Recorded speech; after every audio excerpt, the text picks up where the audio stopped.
बुलढाणा जिल्ह्यातून सिंदखेड राजा ते शेगाव हा 109 किलोमीटरचा भक्तिमार्ग जात आहे। त्याला विरोध करण्यासाठी काही शेतकरी आता आपल्यासोबत पाहतोय आपण की त्या शेतामध्ये येऊन त्यांनी थाळीनाद आंदोलन सुरू केलं आहे। हे आंदोलन सध्या शेतामध्ये सुरू केलेलं आहे। त्यामध्ये असंख्य महिला, असंख्य शेतकरी यामध्ये सामील झालेले आहेत। या आंदोलनाचा हा जो आवाज आहे हा अधिवेशनापर्यंत आणि मंत्रालयापर्यंत पोहोचण्याची त्यांची ही मागणी आहे आणि हा मार्ग रद्द करण्यात यावा अशी त्यांची मागणी करण्यात आलेली आहे। आपल्यासोबत आता काही शेतकरी त्यांच्याशी आपण चर्चा करणार आहोत। चर्चा करताना त्यांना विचारतोय की आपण हा भक्तिमार्ग का रद्द करण्यात यावा? भक्तिमार्ग होत आहे, का रद्द झाला पाहिजे, काय मागणी तुमची? सर, आमच्या ज्या उत्पादन जमिनी आहेत त्या जर का आमच्या नसोदडीला जात असतील तर हा भक्तिमार्ग आम्हाला नकोय। या भक्तिमार्गापासून जर का आमच्या शेतकऱ्यांचा जर का फायदा होत असेल तर हा मार्ग दुसरं धरण वगैरे जर का होत असेल तर आमचा त्याला फुल सपोर्ट आहे। आणि उत्पादन जमिनी वाढत नाहीत तरी आम्हाला सर्व शेतकऱ्यांना एकच मागणी आहे की आमचा हा भक्तिमार्ग रद्द व्हावा। भक्तिमार्ग हा फक्त ज्यांच्या जमिनी चालल्या त्यांचाच नाही आहे, त्यांचंच नुकसान होत नाही आहे, जे इतर शेतकरी त्यांचं पण नुकसान होत आहे या मार्गामुळे। तरी सर्व आम्ही गावकरी असो, भक्तिमार्गग्रस्त ज्या गावातून जात असेल, ठीक आहे, भक्तिमार्ग रद्द व्हावा, पण यामध्ये शेतकऱ्यांच्या बऱ्याच जमिनी जात आहेत। शेतकऱ्यांकडनं काय मागणी आहे तुमची सरकारकडे?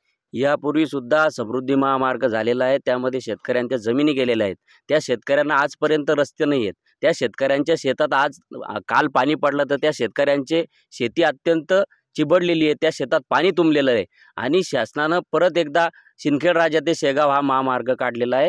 परंतु शासनाला माझी विनंती आहे की शेतकऱ्यांना जे हवं आहे ते शेतकऱ्यांना द्या, परंतु पर्यायी महामार्ग असताना विनाकारण तुम्ही हा मार्ग का शेतकऱ्यांवर लादताय? यामध्ये शेतकऱ्यांची जमिनी जात आहे, काळ्या कसदार जमिनी जात आहे, अनेक शेतकऱ्यांचे घरे उद्ध्वस्त होणार आहेत, अनेक शेतकऱ्यांची पाणी असलेली जमीन ज्या विहिरी आहेत त्या विहिरीसुद्धा यामध्ये जाणार आहे। म्हणून आमचं शासनकर्त्यांना एकच सांगायचं की बा शेतकरी वेळोवेळी गेल्या 4 महिन्यापासून आंदोलने करत आहेत। भक्तिपीठ मार्गासाठी सुद्धा शक्तिपीठ मार्गासाठी सुद्धा मोठं आंदोलन शेतकऱ्यांना करावं लागलं। तिथं जर शासन स्तरावर जर बैठक लागत असेल आणि तो शक्तिपीठ मार्गाला स्थगिती भेटत असेल तर आमची त्याच धर्तीवर आमची मागणी आहे की आमचा हा जो मार्ग आहे हा मार्ग शासनानं तात्काळ रद्द करावा। अधिवेशन सुरू झालेलं आहे, आम्हाला सर्व शासनकर्त्यांना एकच सांगायचं, शेतकरी मेल्यावर तुम्ही हा रस्ता रद्द करणार आहे का? शेतकरी जर आत्महत्यासारखे पावलं उचलत असतील, शेतकरी जर रडत असतील तर आमचं शासनकर्त्यांना एकच म्हणणं आहे की हा मार्ग तुम्ही तात्काळ रद्द करावा। शेतकरी हिताचा मार्ग नाही असं म्हटलं जातं, नेमकं काय वाटते तुम्हाला की हे मार्ग रद्द करावाच का?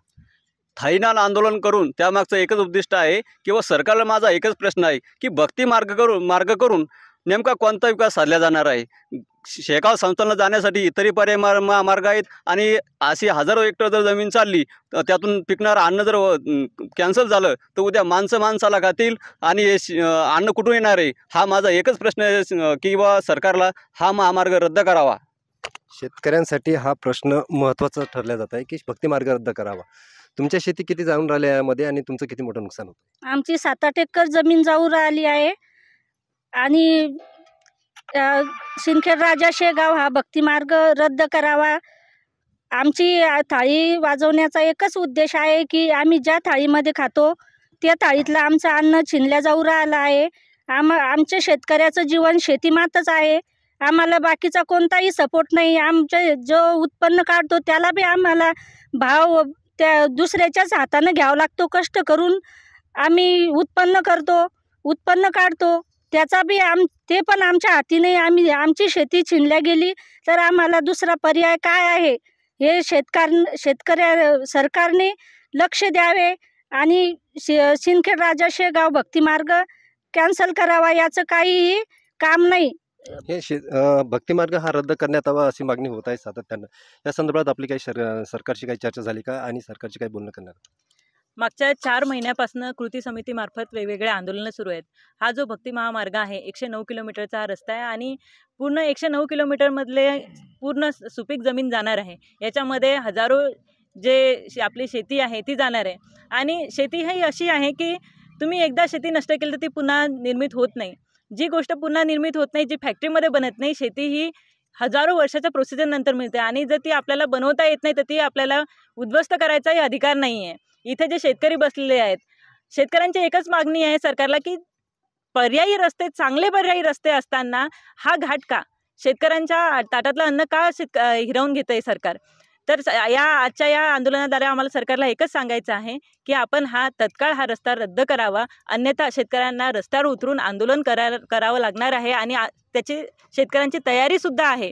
जसा शक्तीपीठ रद्द झाला आहे तसंच त्याच भूमीवरती त्याच धर्तीवरती हा भक्ती महामार्गसुद्धा रद्द व्हावा ही सगळ्या शेतकऱ्यांची इच्छा आहे आणि सरकारने याच्यासाठी सकारात्मकता दाखवावी आणि शेतकऱ्यांची भावना समजून घ्यावी. कारण शेतकरी जगला तरच आपण जगू शकतो. कारण पिकवणारा जगला पाहिजे हे पूर्वपारा झालेलं आहे की पिकवणारा हा जगलाच पाहिजे हे सरकारने लक्षात घ्यावं.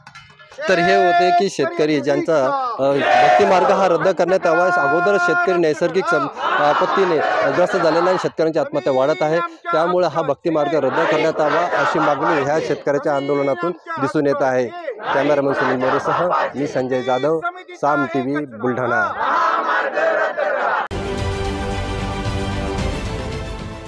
देश विदेशातील प्रत्येक घडामोडींचे लाईव्ह अपडेट मिळवण्यासाठी आता साम टीव्हीच्या सर्व सोशल मीडिया प्लॅटफॉर्मला लाईक, फॉलो आणि सबस्क्राईब करा.